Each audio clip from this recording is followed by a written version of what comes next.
So, ayan guys, mag-organize ngayon ako ng desk ko.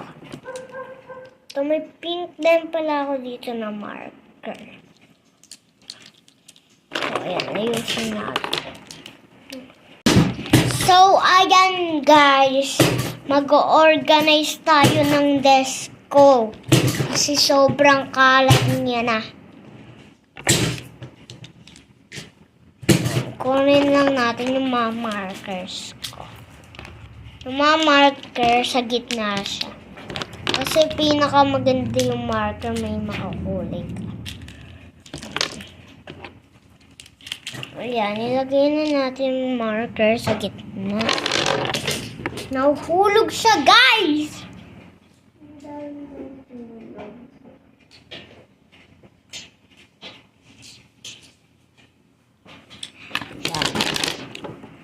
Kasi ang daming nahuhulog. Napaka-disturb. Yeah. Nakagilid pa yung cellphone ko. Okay na natin dito. Ay, napakadami kasi yung marker. Yung mga pencil naman. Pencil din ba to? Comment kayo. Mag-like and share na kayo, guys. Para matapos na tong video na ito. Nakasabi ko lang, guys, na huwag bumagsak. Bumagsak na talaga siya.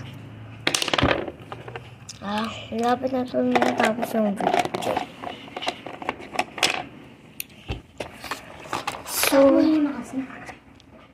So, ayan.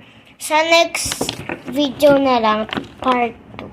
Ito na yung part 2, guys. So, ayan. Yung malaki na lang nilalagay ko. Magagaang ganun. So, itong glue ko, lagay natin dyan.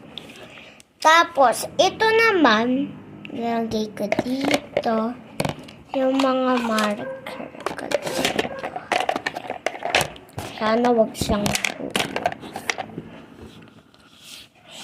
Tapos ito, yung strawberry. Dito na lang siya. So, ayan guys. Mag-like and subscribe at share na kayo at mag-like. So, ayan. Tapos na tayo mag-clean.